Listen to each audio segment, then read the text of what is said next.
Video games good for well-being, says University of Oxford study. Here's a summary of the article. EA. People who play video games for long periods of time tend to report feeling happier than those who do not, a study has indicated. In an unusual step, the developers of the games shared anonymized data about how long each participant had played.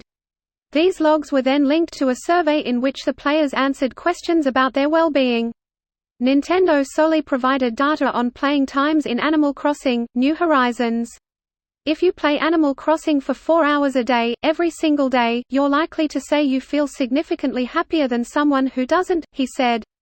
The academic suggested that one reason for the discrepancy might be that both of these games had social features, in which players interacted with characters controlled by other humans. We need to study more games, and more players, over more time, he said.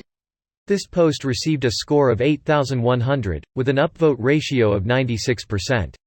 Here are the top comments in response to this article. 30-plus aged gamers, oh, we know. Loads up Stardew Valley. I'm waiting, this personally. I think I remember reading about Couch Coop in the new update. This is the feature we need at home.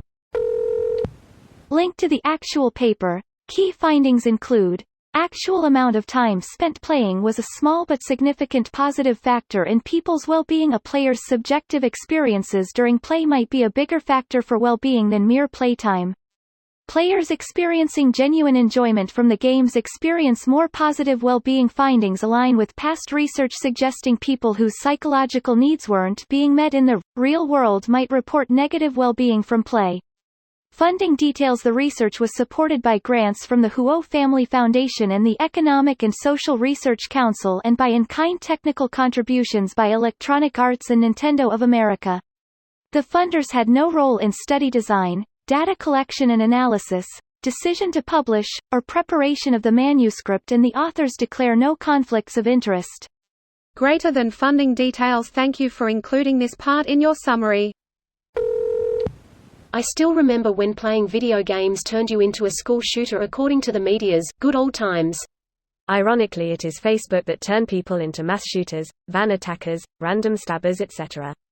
Plot twist: it's the media that turns people into mass murderers.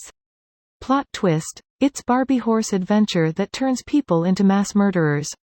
Man, 2020 keeps getting wilder.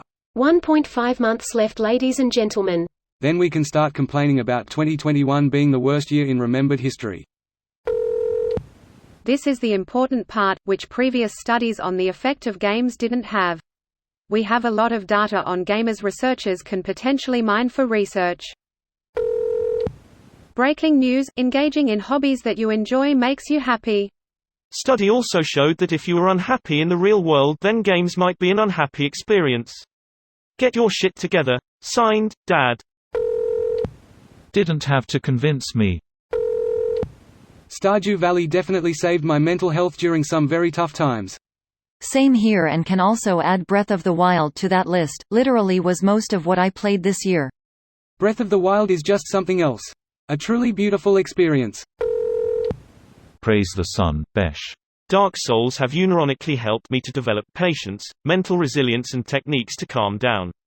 I even revisited Dark Souls after a long break and demolished Capra Demon from the get-go without breaking a sweat. I haven't got that amount of satisfaction in a long time in my life. This video was automatically created by Reddit to speech. The article and comments in this video were selected from Reddit according to their upvotes, and any paraphrasing was performed by smmry.com, without any human intervention.